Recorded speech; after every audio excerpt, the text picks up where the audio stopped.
Greetings, fellow action figure connoisseurs, and welcome to another episode of Digital Caveman Presents Star Wars Wednesday. I, as always, am your host, the Digital Caveman, and today I will be presenting you with Star Wars The Black Series Gaming Greats Jedi Survivor Cal Kestis. Let's get into it!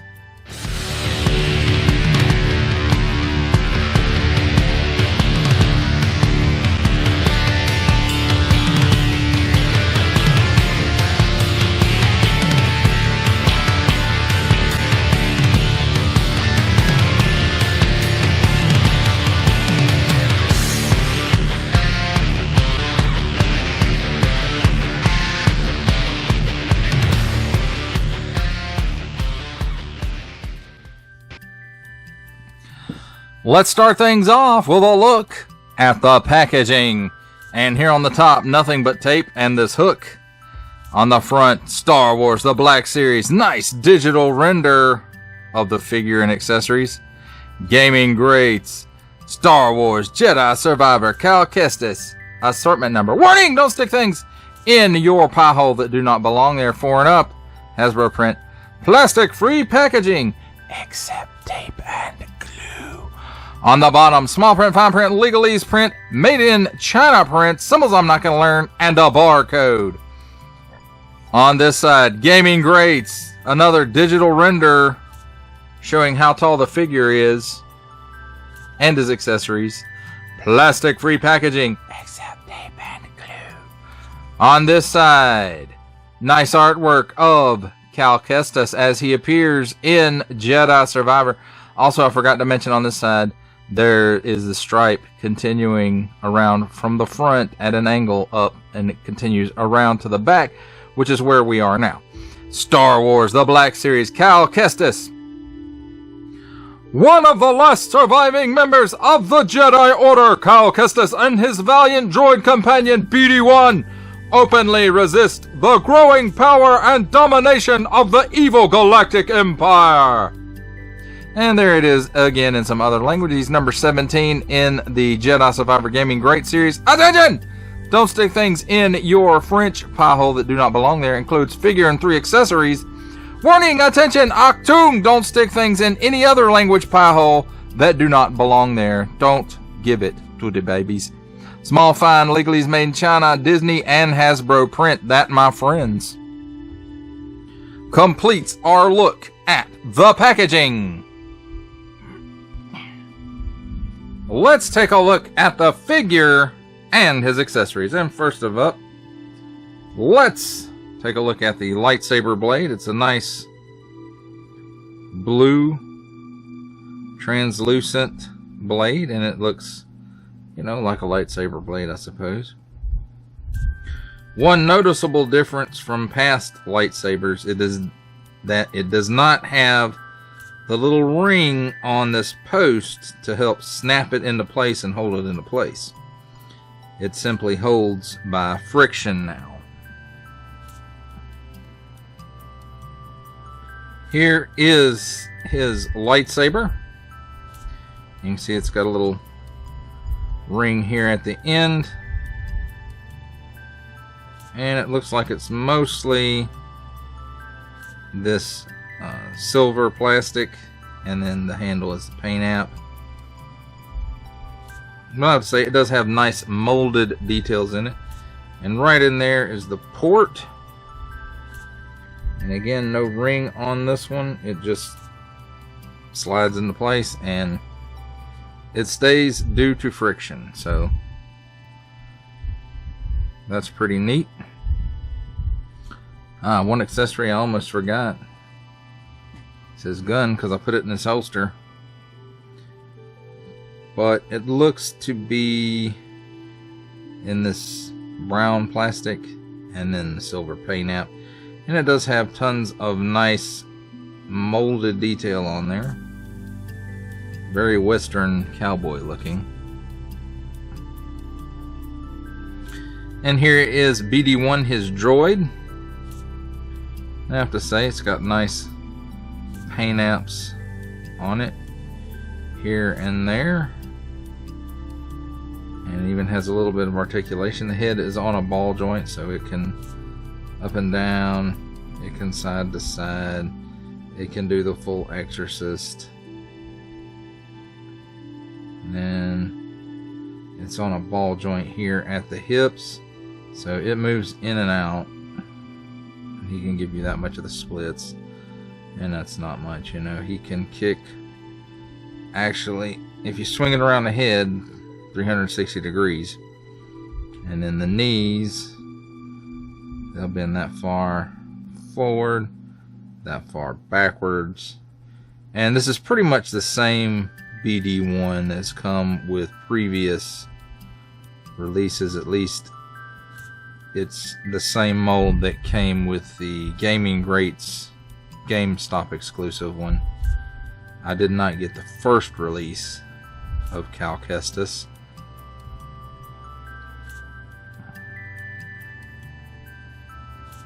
So I'm pretty sure it's still the same mold though.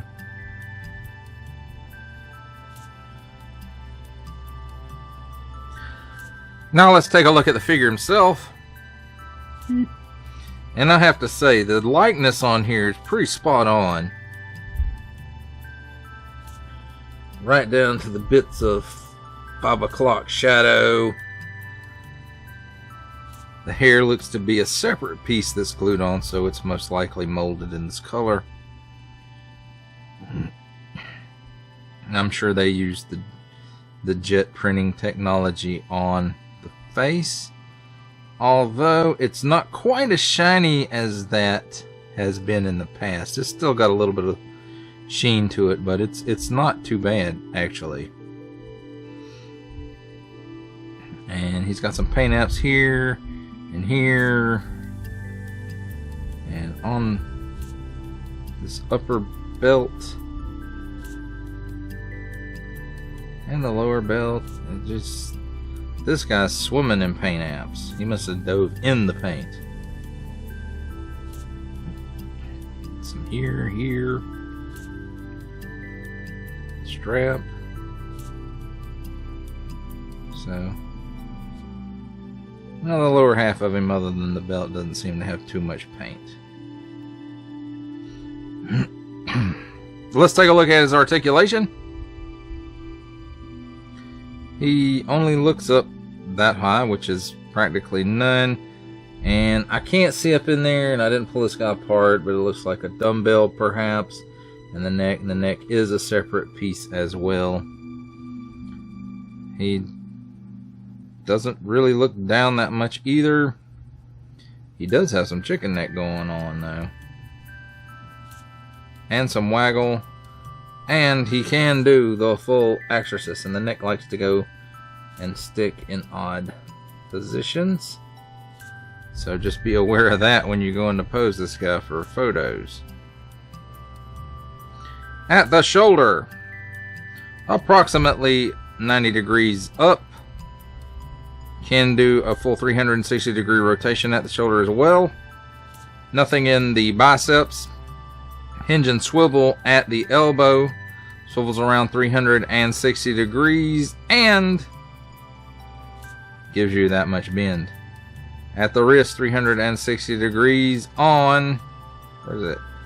And up and down hinge. And on this side, it's up and down as well. So that's pretty cool.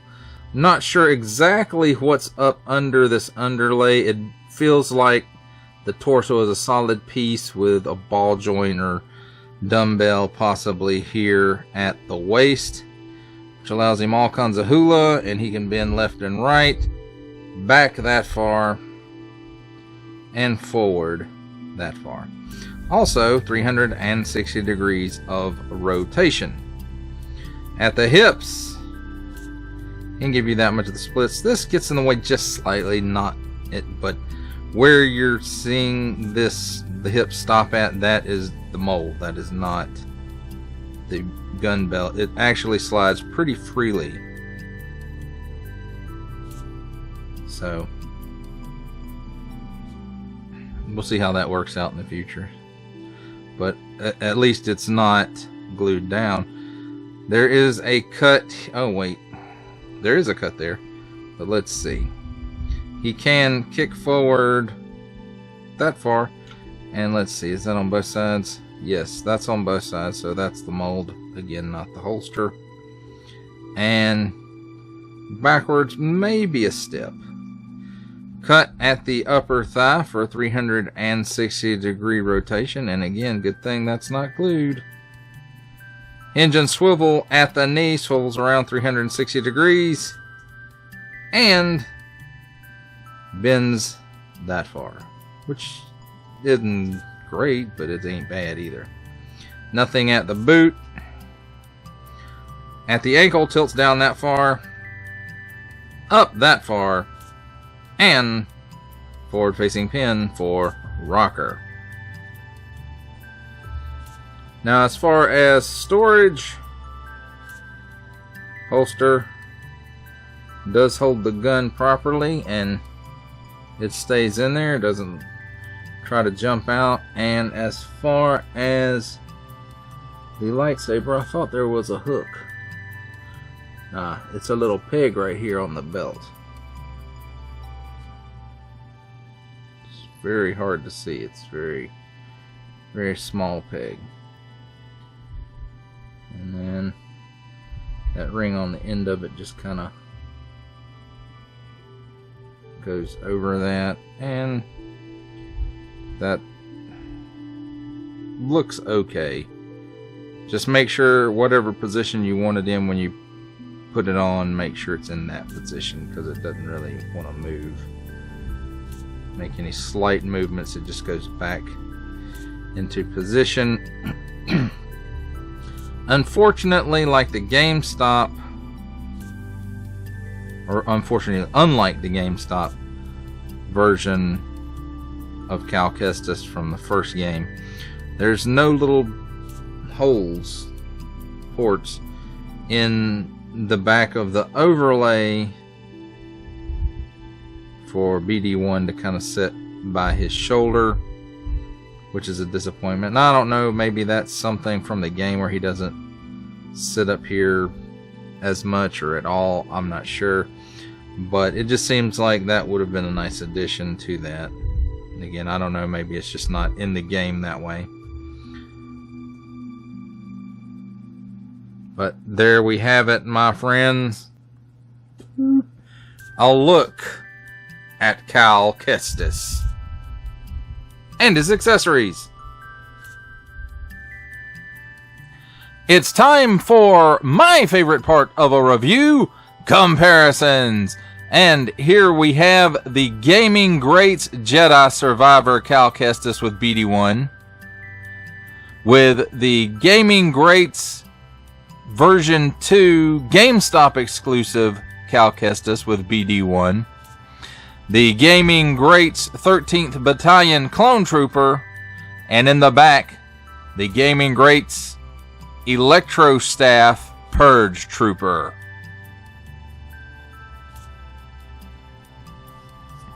For our final set of comparisons, here we have Gaming Greats Jedi Survivor Cal Kestis with, from the Marvel Legends series making his cameo appearance, Stan the Man Lee. From the G.I. Joe Classified series, we have the Hasbro Pulse exclusive Regal variant Cobra Commander.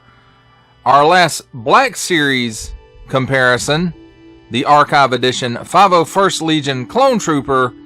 And for a 7-inch scale comparison from Masters of the Universe Masterverse line, the 40th Anniversary He-Man.